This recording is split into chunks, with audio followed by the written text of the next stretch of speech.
Pronto, tá contando, né? O que atrapalha? O que é que atrapalha? O que atrapalha é que a imagem da cotangente hiperbólica é o intervalo menos infinito, é o conjunto. Intervalo menos infinito menos 1, união com intervalo 1 mais infinito. Não é a reta toda. É o que deixa a sobrejetividade. Mas isso eu resolvo criando, sim, a função I CTGH, I cotangente hiperbólica, de R asterisco, né? De R asterisco, aonde? O infinito menos 1, união 1 mais infinito, dada por 1.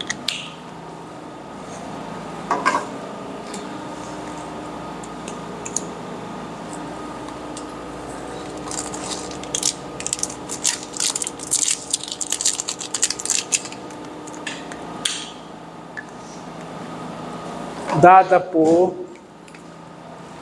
I cotangente hiperbólica, I cotangente hiperbólica em x igual a cotangente hiperbólica em x, qualquer que seja x diferente de zero. Aí essa função, ela é injetiva e sobrejetiva. Logo, ela é o quê? Invertível. Aí a literatura chama a inversa dessa função definição. A função inversa da função ICTGH, a função inversa da função ICTGH, e que eu chamei disso, outros livros chamam de outros nomes, tá? O domínio e o contradomínio não, isso é isso aí.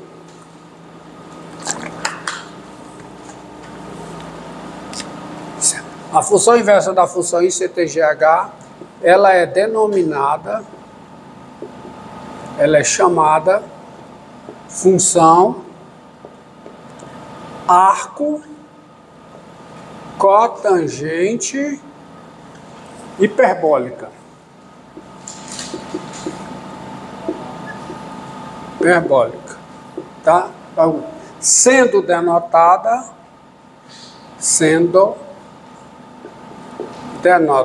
por arc CTGH. E é evidente, quem é o seu domínio? União o quê? Mais infinito. E vai aonde? Zero. Então, daí você tem todas as considerações.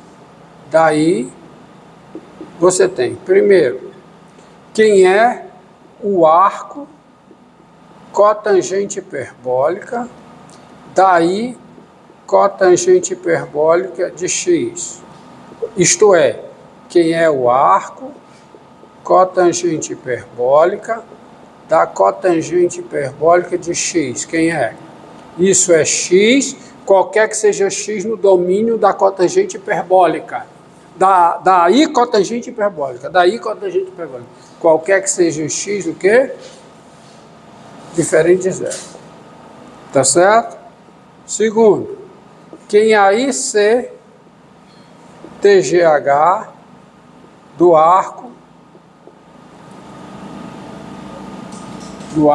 cotangente hiperbólica em x, ou seja, quem é a cotangente hiperbólica do arco cotangente hiperbólica em x. Quem é?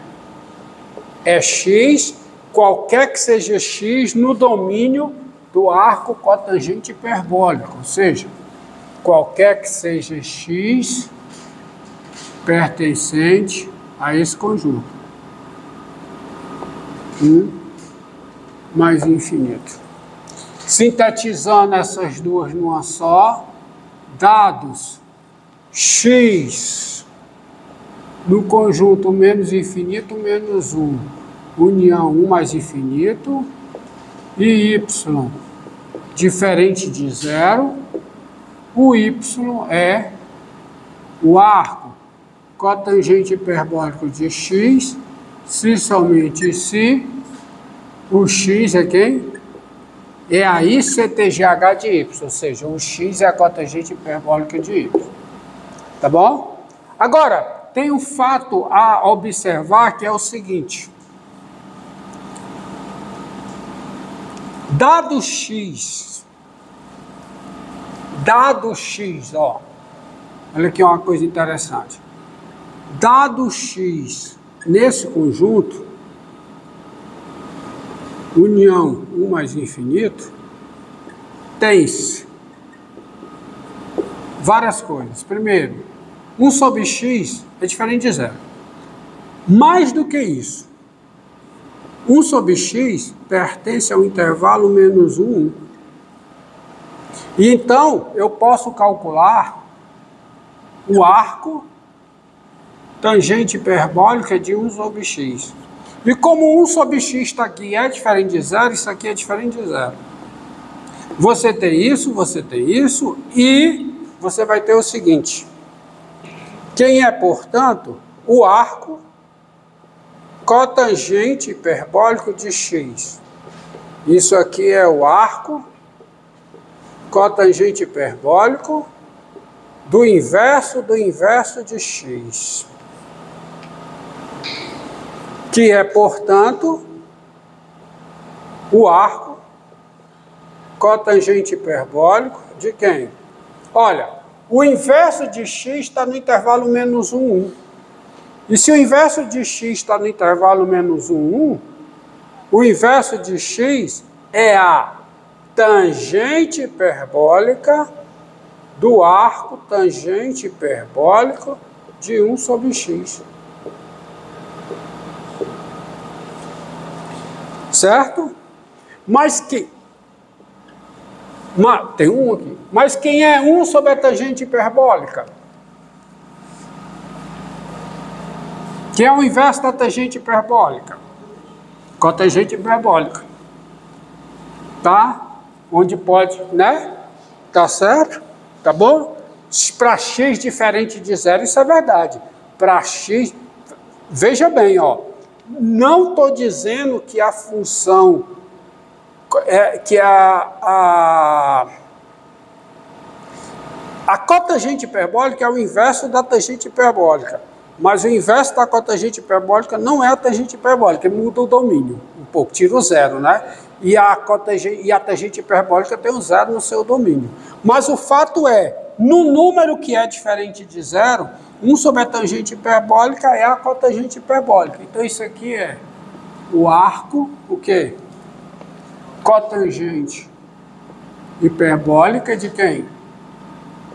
Da cotangente hiperbólica do arco tangente hiperbólica de 1 sobre x. Mas quem é o arco cotangente hiperbólica da cotangente hiperbólica de um número diferente de zero? É esse número. Então isso aqui é o arco tangente hiperbólica de 1 sobre x. Ou seja, o que foi que eu demonstrei? Vamos botar aqui. Eu demonstrei que o arco cotangente hiperbólico de x é o quê? É o arco tangente hiperbólica de 1 sobre x. Isso, qualquer que seja o x nesse conjunto. Qualquer que seja x no domínio do arco cotangente hiperbólico. Tá? Daí, primeiro, dessa igualdade aqui, isso vale qualquer que seja x nesse conjunto, quem é o arco cotangente hiperbólico de x? Não é o arco tangente hiperbólico de 1 sobre x? Mas quem é o arco tangente hiperbólico de um número u? É o logaritmo natural de u1 mais u sobre 1 menos u. Foi demonstrado. Acabei de demonstrar. Então isso aqui, quem é? O logaritmo natural não. Metade do logaritmo natural de quem? De 1 mais 1 sobre x, dividido pelo 1 menos 1 sobre x. Tá aqui, ó. Tá aqui. Olha aqui, ó. Tá aqui. Arco tangente hiperbólico de x vale essa fórmula. Então, taca essa fórmula aqui no 1 sobre x, usando isso aqui, ó. Passo para cá. Calculo isso aqui usando isso aqui. Então, eu pulo para cá. Mas quem é isso? Isso é metade do logaritmo natural. Vai ficar o quê? Vai ficar x mais 1 sobre x menos 1. E essa função, pelo estudo do sinal, ela é positiva nesse conjunto. Isso vale qualquer que seja x pertencente ao conjunto menos infinito, menos 1, união, 1 mais infinito. Está tudo consistente, pode olhar, porque se você estudar o sinal disso, por que mudou? Isso aqui é positivo nesse conjunto. Porque nesse conjunto os dois são negativos, positivo. E esse aqui os dois são positivos. Então, está consistente. No meio é que é negativo, porque aqui mudou. Então, isso aqui é menos do que está lá. Tá? No arco tangente hiperbólico. Então, você tem isso. Outra coisa. Essa igualdade aqui diz que o arco tangente hiperbólico, tá certo? Como isso vale para todo x aqui, ó. Essa igualdade diz que o arco tangente hiperbólico é a composição de duas funções diferenciáveis. O arco tangente hiperbólico é diferenciável, 1 sobre x é diferenciável. Então, o que é que diz a regra da cadeia? Tá certo? Além disso, aí vai dizer isso, além disso,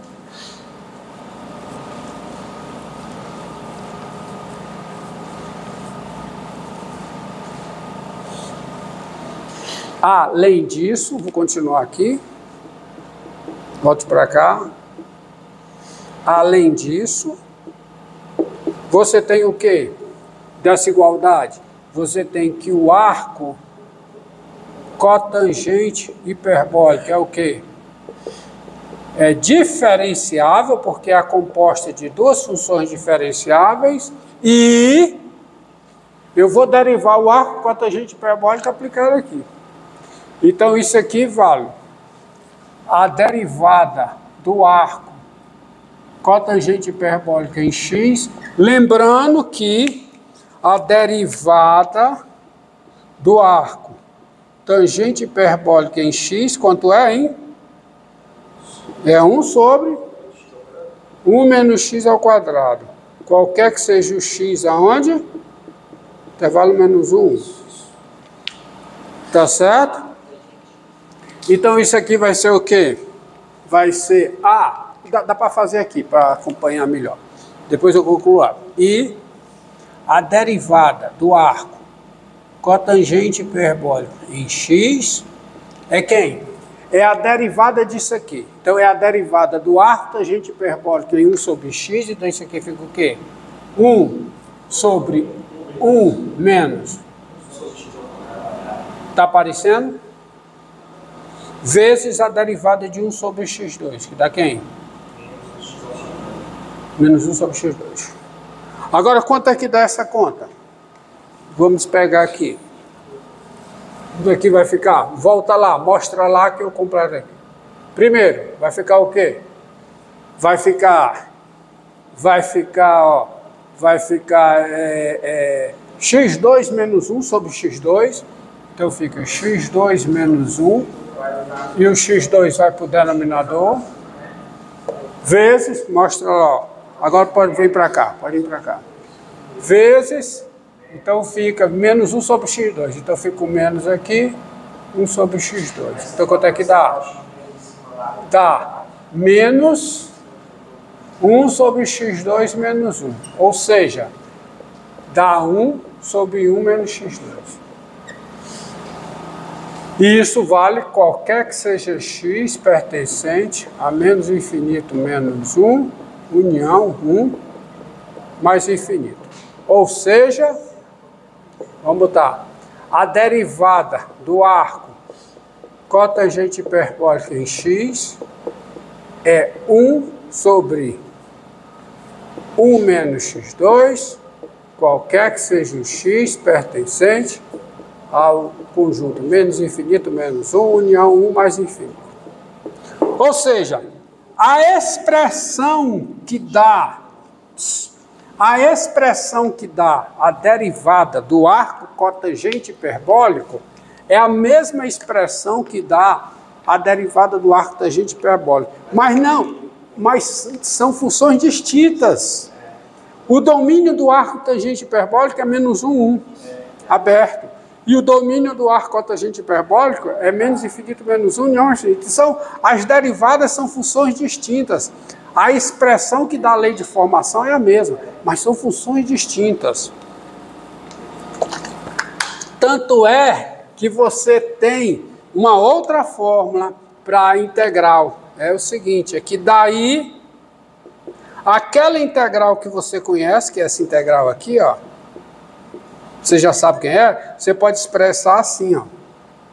É o arco cotangente hiperbólico de x mais uma constante C1, se o x pertence ao intervalo menos infinito menos 1, é o arco tangente hiperbólico, aqui é o arco tangente hiperbólico de x mais uma constante C2, se o x está no intervalo menos 1, 1, e é o arco cotangente hiperbólico de x mais uma constante C3, se o x pertence ao intervalo 1 mais infinito.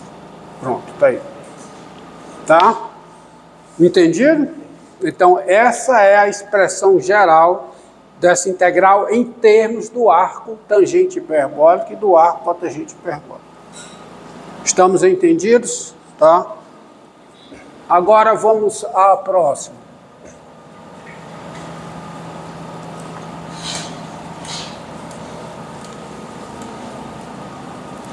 Arco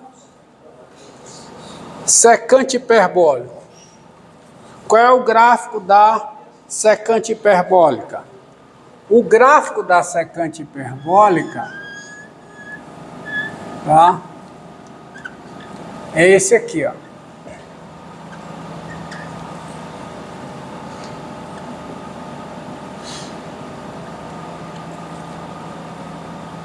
Lembrando da aula passada, qual é o gráfico da secante hiperbólica?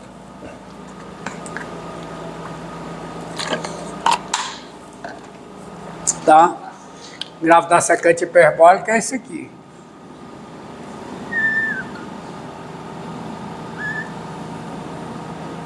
Então observe, tá? A função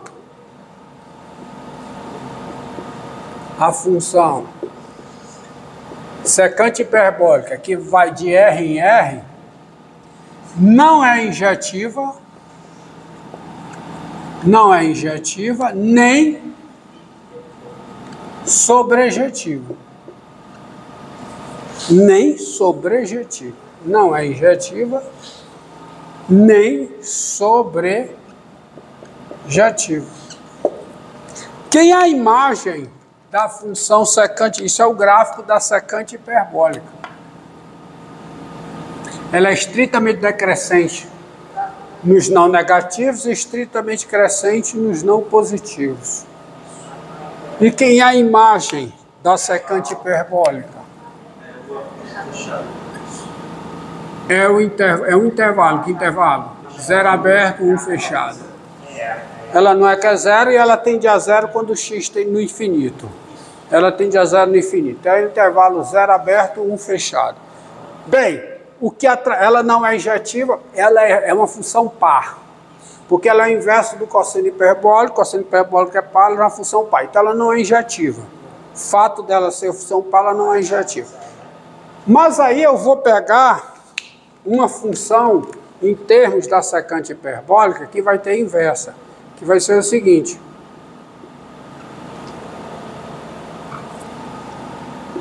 Eu vou pegar só esse pedaço. Ó. Hã? Pronto, encerra, começa outro. Eu vou pegar